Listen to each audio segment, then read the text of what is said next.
If you want to learn animation in Hitfilm, then you're in luck. Because that's what we're talking about today.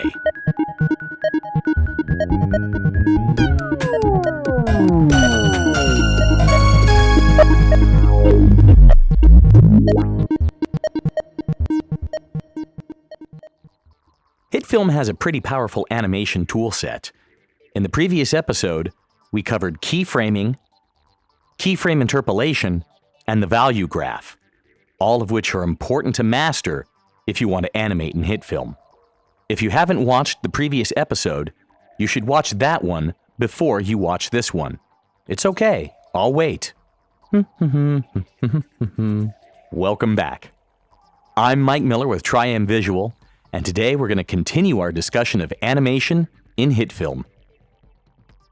The transform controls in Hitfilm are important to master, since the transform controls will probably be among the most used in any Hitfilm animation. The transform controls can be found on any 2D or 3D plane, image, text, or video layer, any 2D or 3D point layer, and any particle sim or 3D model layer used in Hitfilm Pro. Transform controls can also be found in mask settings. Transform controls can also be found in animation groups for 3D models in Pro, and transform controls can be found inside many of Hitfilm's effects. Not every layer type or effect will have all the transform controls available. For example, point layers will not have opacity controls, 2D layers will not have all of the position, rotation, or scale parameters of a 3D layer, and 2D layers will not have an orientation property. All transform parameters can be keyframed, and the operations and functions of transform controls are identical no matter where the transform controls are found. Transform controls can be accessed either in the layer stack for a layer or in the layer controls for the active layer. We'll start by looking at this end up text layer. First is the opacity control. Opacity is pretty simple. It just controls the opacity or transparency of a layer. 0 is completely transparent, 100 is completely opaque, and any value in the middle is going to be somewhere in the middle. We're going to skip over anchor point for now and move down to position. Position determines the location of the layer in 2D or 3D space. This is a 2D layer, so it has 2 parameters. A 3D layer would have 3. This first parameter is the X, or horizontal value, and determines left-right placement. This second value is the Y, or vertical value, and determines up-down placement. If I change this layer to 3D, you can see this third value, Z.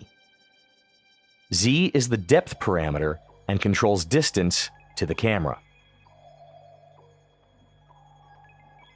This is a good time to note that in Hitfilm's 3D space, the 0 coordinates for all 3 axes are in the center of the screen and in the center of Hitfilm's universe.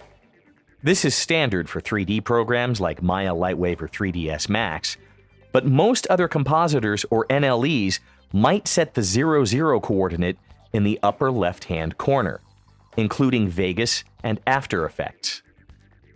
Negative X values are to the left of center, positive X values to the right. Negative Y values are below the center, and positive Y values are above. Negative Z values are farther away from the camera, and positive Z values are closer to the camera. I'm saying to the camera right now because the camera is aligned with the center of the universe. This isn't actually true. This is actually referring to that positioning within the world, but for now, we'll just say camera. Coming down to the scale parameter, the scale parameter determines the size of a layer. 100% is the original size of the layer.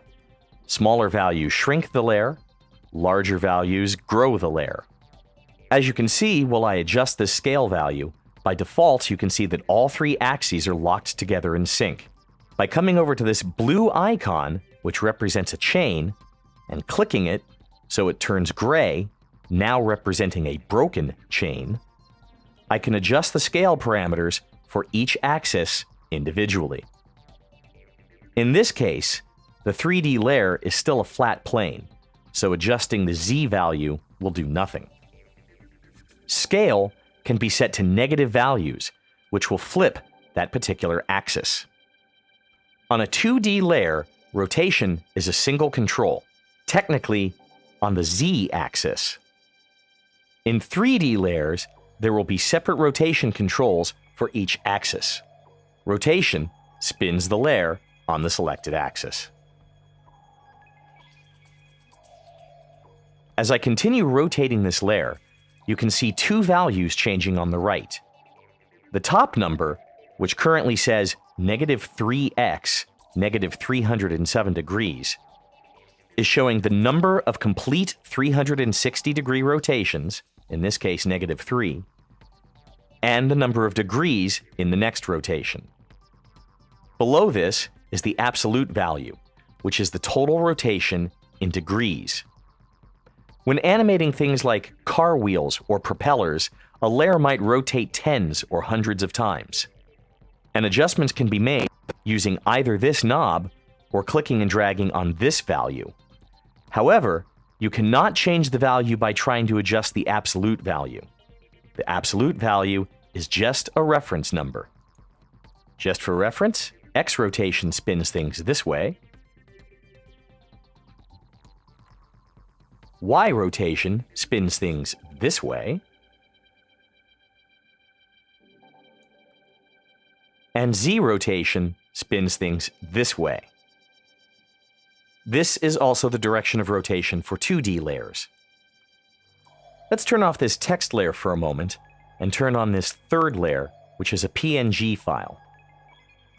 When an image, plane, or video layer is selected, and the selection tool is active, that layer can be scaled by clicking and dragging on the hollow square you will see in its lower left-hand corner.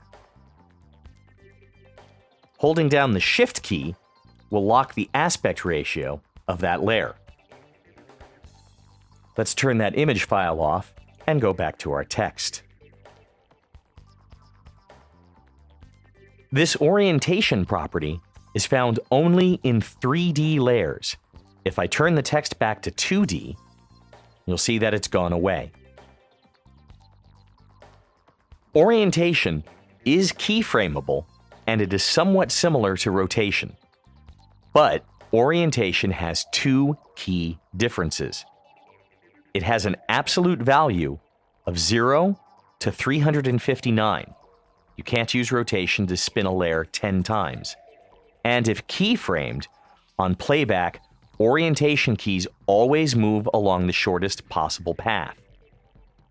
Orientation is intended to set the initial facing of a layer on its first frame of animation.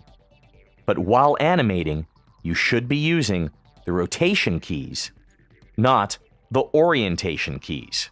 When animating a layer, you should be using the rotation property, not the orientation property.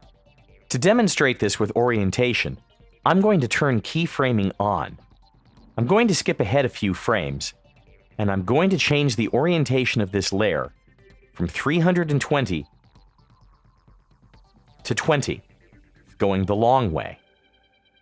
And I'm going to change the Z orientation of this layer from 25 all the way to 360. When I skip back and play this animation, you can see how the text oriented along the shortest possible path. It didn't go the direction that I moved it. This is why orientation is not intended for animation.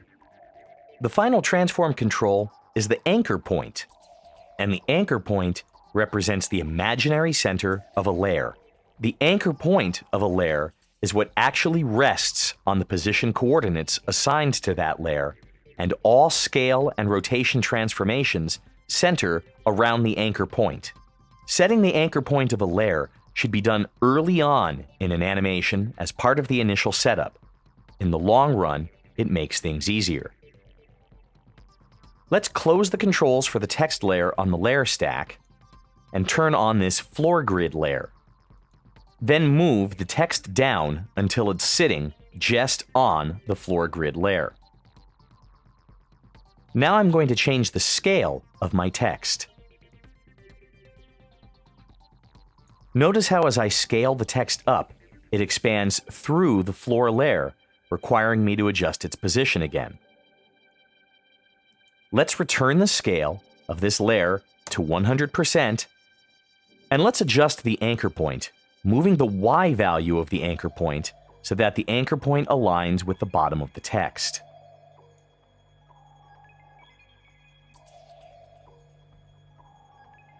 Now, as I was adjusting the anchor point, the text itself was appearing to move. It really wasn't. Remember, the anchor point is aligned with a layer's position, and the anchor point is the imaginary center of the layer. The text technically was not moving, it was adjusting itself around the new center. And when I move this text back down to sit on top of the floor plane and change the scale of the text, now the text stays locked to where we put it on the floor. Let's adjust the anchor point further, moving the anchor point to the left side of the text. And now let's rotate our text.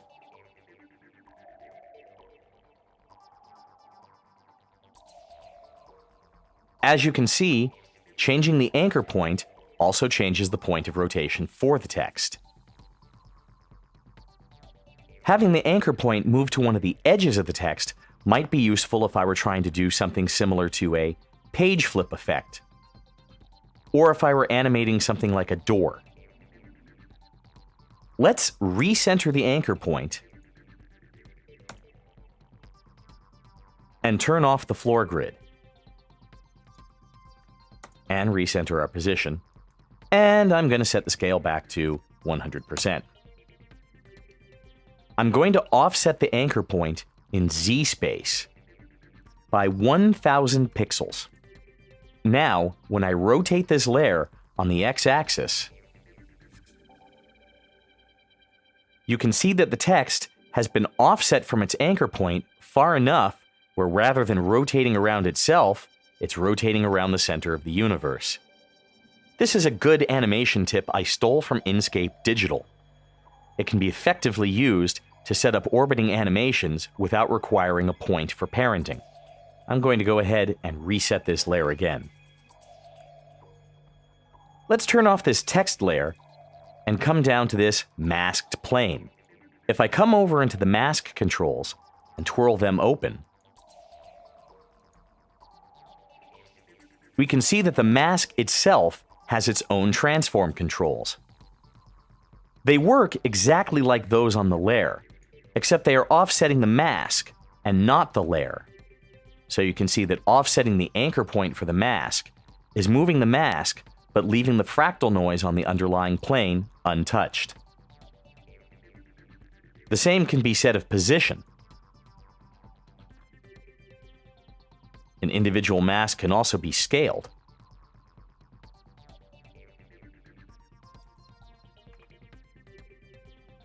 Or rotated. This extra transform option only applies to tracks made using Mocha, using the Mocha add-on for Hitfilm Express or with Hitfilm Pro. While extra transform can be keyframed, there's nothing you can do directly with it. Just pretend it's not there, because you're not going to use it. I'm going to close the mask controls for this plane, and I'm going to open up the effects controls, and I'm going to turn on this 3D extrusion. When I twirl open 3D extrusion and come down to its position controls, I see another set of position keyframes. These position controls in the 3D extrusion effect work exactly the same way as the transform controls for the layer itself. If we mute this plane and turn on the layer underneath it, this layer is a spherical panorama being viewed through the 360-degree video viewer effect. And sure enough, the 350-degree video viewer effect has its own set of transformation controls for X, Y, and Z rotation. I'm going to turn on our text layer again and double-check that the text layer is in 3D. It is, which means the text layer is sitting static in the center of the universe. So when I come down to the Monument Valley layer, back into the 360-degree video viewer effect, and start changing the Y rotation, the text is staying in the center of the universe, while the invisible sphere that the 360-degree image is wrapped around rotates. Again, rotating exactly the same way that the transform controls for the layer would. I've gone ahead and closed out the Monument Valley layer, and I've opened up the camera layer. Note that the camera has the same position, orientation, and rotation controls as any other layer. Now, when I rotate the camera on the Y-axis, you can see that the text is moving out of frame while the camera looks around at the 360-degree panorama. And look up and down, or down and up, and we'll spin the camera sideways. Just because. 360-degree panoramas or 360-degree video have no position parameters that can be altered in 3D space. A 360-degree panorama is wrapped around the inside of an infinite sphere. I bring that up because as I move the camera closer to this text object, the background will not appear to change. But the camera is moving closer and farther away from the text. Let's turn that back off and select our text again. This Control Widget appears when an active layer is selected. These arrows allow you to move the layer in 3D space along the selected axis. The red arrow controls the X-axis, the green arrow controls the Y-axis, and the blue arrow controls the Z-axis. I'm going to rotate this text layer just a little bit so you can more clearly see the next controls I'm going to show you. Attached to the Control Widget arrows are these three squares. These three squares control orientation, not rotation. So you can watch these orientation values change as I use the widget.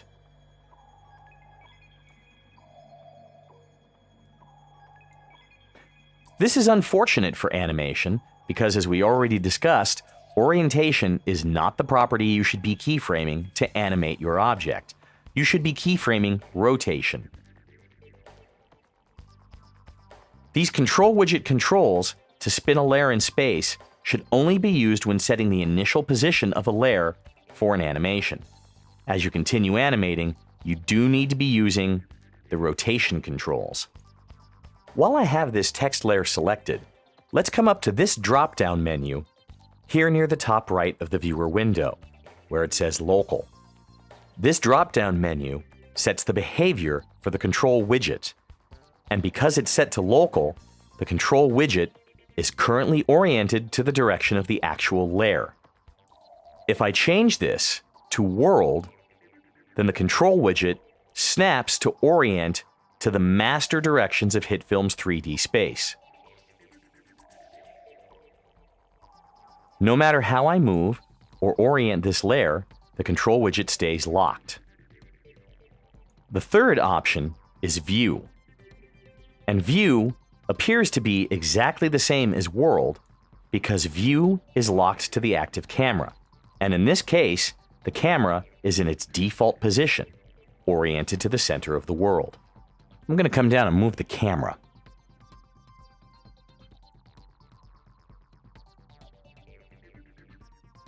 Now that I've moved the camera, let's reselect the text layer. And I'm going to turn off this alignment plane. The Control Widget settings are still set to View, so the Control Widget is still aligned with the new position of the camera. But if I change this back to World, then you can see that the text is aligned with the 3D coordinates of the world. Where when I change this to local, we go back to being aligned to the actual text object itself. Changing the behavior of the control widget can be helpful when positioning objects in space. If you need something to be in a particular part of the frame, View is the easiest setting to use. If you're trying to align objects to the 3D space, perhaps you're building the elements of a set, World is the best option. Where when animating an object along a path, like say a flying spaceship, then Local is usually the way to go. I've reset my text layer and I've reset my camera, and I'm going to turn this floor grid layer back on. And now we can talk about the last of the transform controls. Another useful feature for 3D plane, image, video, and model layers is the auto alignment feature. We're looking at the layer properties of my floor grid layer, and here is the alignment dropdown. I'm going to reset the orientation of this floor plane layer to 0. Then I'm going to change its alignment, and I'm going to set it towards a layer. I'm going to change the alignment layer to the new text. Now, when I move this floor plane around, no matter where I put it in space, it's going to continue to point towards the text layer. I can also align this towards the active camera. That means that no matter where I move the floor plane layer, it's going to continue to point directly at the camera. To see what this other option, along motion path, does, I need to set a couple of position keyframes for the layer. So I'm going to go ahead and do that.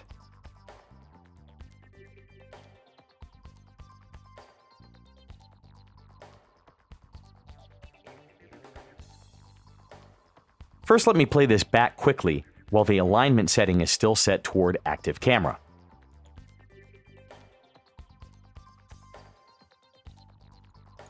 I'll back that up and change that alignment back to towards layer and make certain that I'm still pointing towards my new text.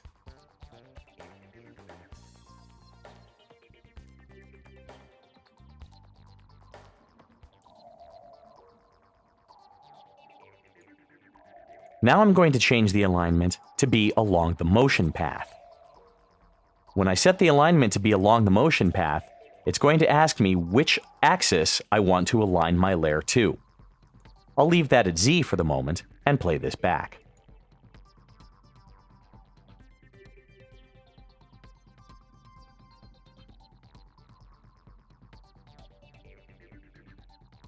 Reset that, change the alignment axis to X, and play that back.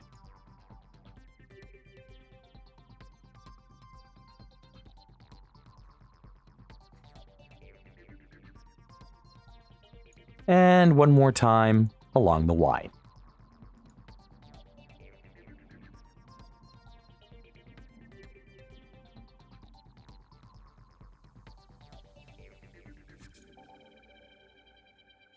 The camera also can be automatically oriented towards a layer. Let's change the alignment of the camera towards the floor grid and play that back.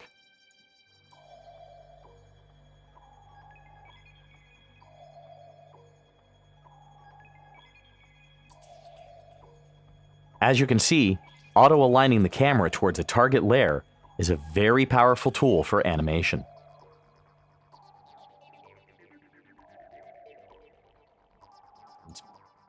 It should be noted that the auto-align can be modified by manually changing the orientation of the automatically aligned layer.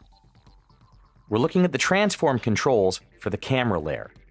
I'm going to activate keyframing on the Z-axis, skip forward to near the end of this animation, and then set the Z rotation to do one complete turn over the course of the animation. When I rewind this and play it back, the camera is still automatically aligned to the moving layer, but the camera is still rotating on the Z-axis.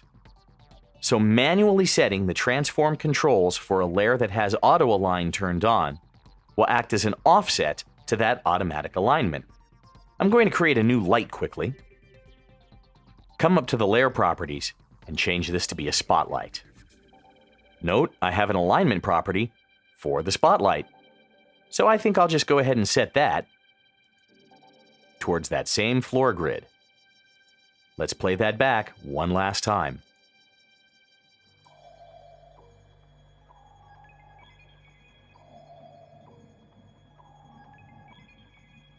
Automatic layer alignment is one of Hitfilm's more powerful animation tools. The next tool we're going to look at for Hitfilm animation are points. Points can be 2D or 3D. And as you can see, I've already got 2 points set up in this composition. Let's take a look at this 3D point. 3D points have transform controls, and 3D points have alignment. But a 3D point contains no image or effect data. All a 3D point is a pointer location to its own transform data. So what can you do with a point?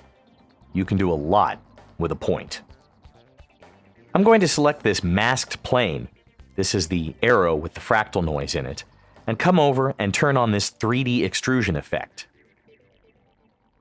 Now, if I move the layer around, the 3D extrusion effect is not behaving like we were in 3D space. This is because the 3D extrusion effect is an illusion. The 3D extrusion effect is drawing fake 3D on a two-dimensional plane. If I come up to this transform from control and select our 3D point, then by grabbing the 3D point, I can now move the extruded layer around in 3D space, and it will react with correct perspective. I'm going to reset that 3D point, turn off the masked plane, and come down to the black plane in the background layer. I'm going to go to my effects, and I'm going to select light flares. In light flares, I'm going to come down to the hotspot position, twirl that open, and again look for Use Layer. By selecting Use Layer and selecting the 2D point, and I'm going to go ahead and set that offset back to 0, then I can drag the flare around by the 2D point. I could even use the 3D point if I wanted to.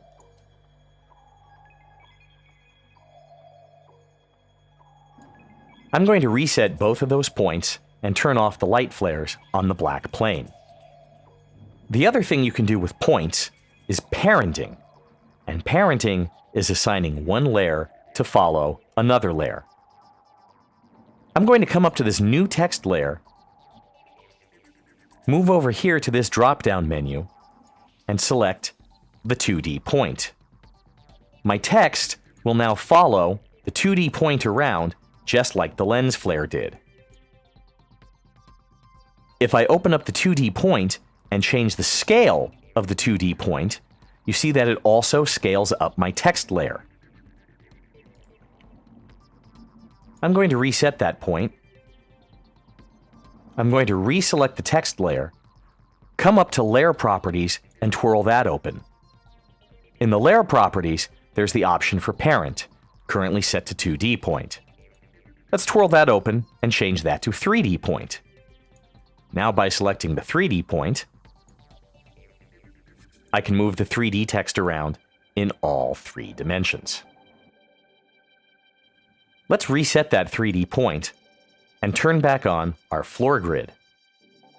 Another advantage to points, and with parenting, is that multiple layers can be parented to the same point. So if I come over to my floor grid and parent that to my 3D point, just by moving my 3D point, I can move the entire floor and text setup in 3D space. I can even turn that light flare back on and go back to my 3D point, and now my floor layer, my text layer, and my lens flare are all moving together, tied to the same point. Points and parenting are the key to getting more complex animation effects out of Hitfilm. Let's put all of this together and make a simple animation rig. This is going to involve points and parenting. Here we have a simple JPEG of Slimer from the 1984 Ghostbusters. It's the same one I used in my short film Ghostbusters GO, if you've seen that. And if you haven't seen that, why not? I'll put the link in the description.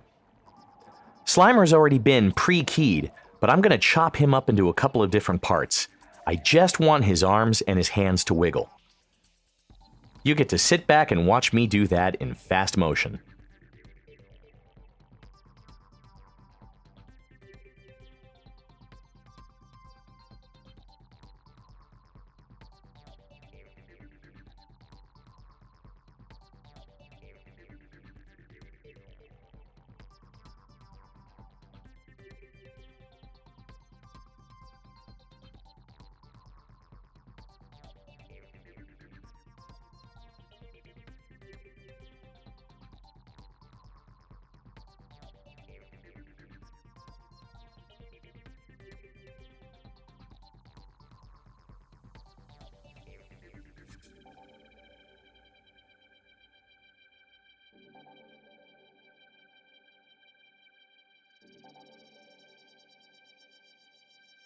Okay, I've got Slimer chopped up onto several layers and arranged from closest to camera to farthest from camera. At the bottom is Slimer's right arm and right hand, his right arm and right hand, not camera right.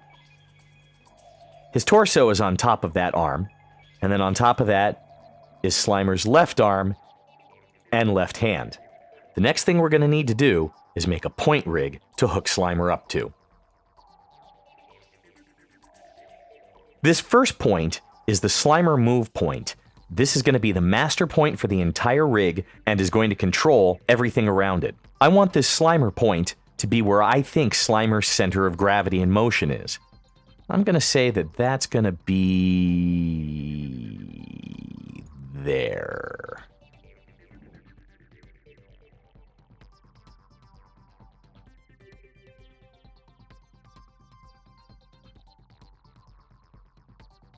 These next 2 points are the pivots for Slimer's right arm. Now I need 2 more for Slimer's left arm. I'm just going to select them, duplicate them, drag them back up to the top, rename them quickly, and then move them where I want them to go.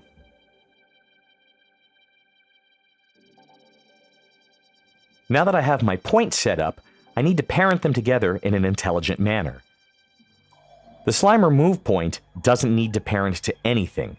It's the master. Slimer's left and right arm points are going to be parented to the Slimer move point. Slimer's left hand point needs to parent to Slimer's left arm point, and Slimer's right hand point needs to parent to Slimer's right arm point. Now I need to parent my layers up to their respective points. I'm going to parent Slimer torso to Slimer move point. I'm going to parent left arm to left arm point, left hand to left hand point, right arm to right arm point, and right hand to, you guessed it, right hand point. If I grab the move point and move it around, the entire rig moves with it. Let's see what happens if I grab Slimer's right arm point and rotate it. That more or less is rotating correctly around the shoulder. If I move it too far, I get a little bit of a gap with the torso, but that's not something I need to worry about. Let's check the hand point. And I'm going to check my left arm point now, and my left hand point. Okay, that works. I'm going to come down to Slimer's move point, open up the transform properties, and enable keyframing on rotation. I'm going to move him a couple of degrees, scoot forward a bit, and I'm just going to kind of give Slimer some rocking motion. Not that much. And just kind of randomly. Here's a neat little trick. If I hold down the control button and double-click on a parameter in the layers properties, then it automatically opens its associated keyframes in the layer stack. This makes it very easy for me to select all these keyframes and change them to smooth. I'm just going to play that back.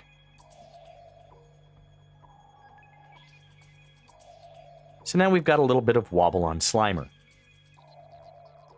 I'm going to move up to his right arm point and more or less do the same thing. Open the properties, enable keyframing on the rotation control, and start giving Slimer random movements.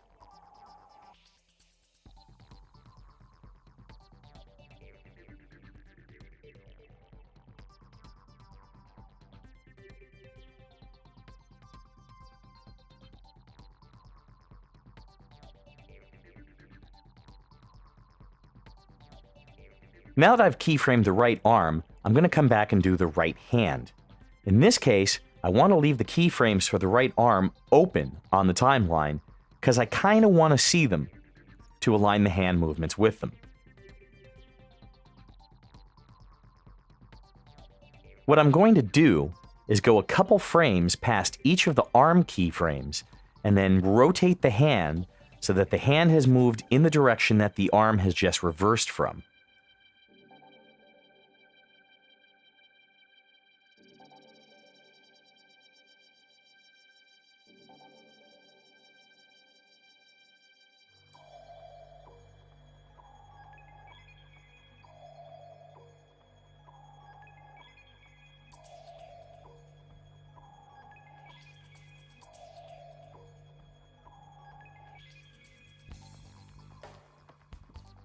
Again, Control, double-click, open up all those keyframes, select them, and make them smooth.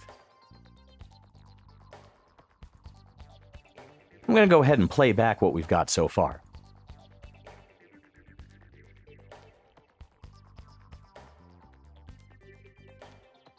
I'm going to go ahead and pause screen recording and animate the other arm. And now we have this.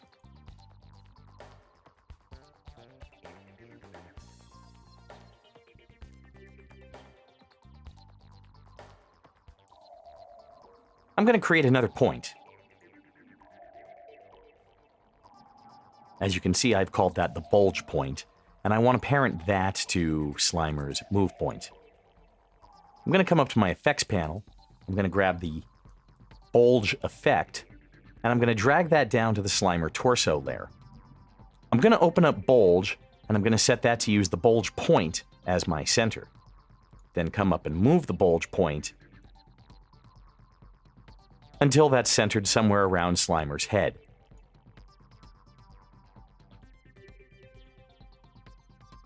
I'm going to go ahead and keyframe this bulge parameter a little bit.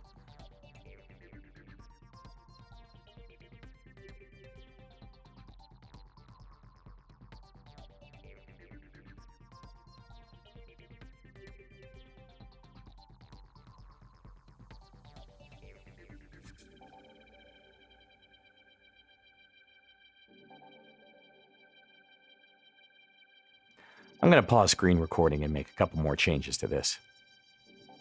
And this is what I got now. As you can see, I took the rotation out of the initial move point.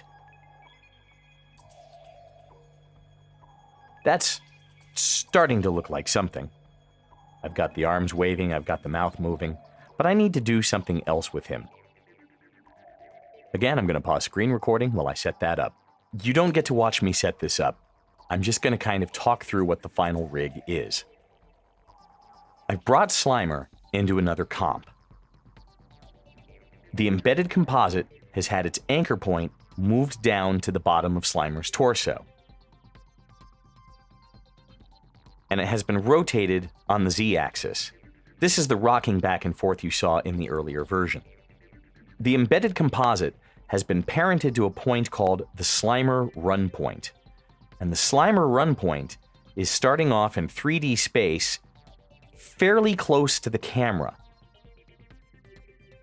This point, let me open up the value graph. This point has been keyframed to rotate a little over 4 times over the course of the animation. A manual Bezier curve has been drawn so that it starts off slower and gets faster as things continue on. Actually, I think I'm going to go ahead and make that curve a little bit more extreme. A missile smoke effect has been added to the layer above. In the missile smoke effect, it has been attached to the layer Slimer Animation. The position of the missile smoke has been offset on the y-axis so that the missile smoke is starting from the top of Slimer's head. A bonfire effect has been added and also has been parented to Slimer's head. Slimer has also had his position keyframed, so he's getting closer to and farther away his move point as the animation continues. Finally, this camera target point has been attached to the Slimer run point. The camera is targeting the camera target point. The reason I am targeting the camera target point rather than having the camera target Slimer directly is when I was targeting Slimer directly, the camera was rocking along with Slimer. That wasn't the effect I wanted.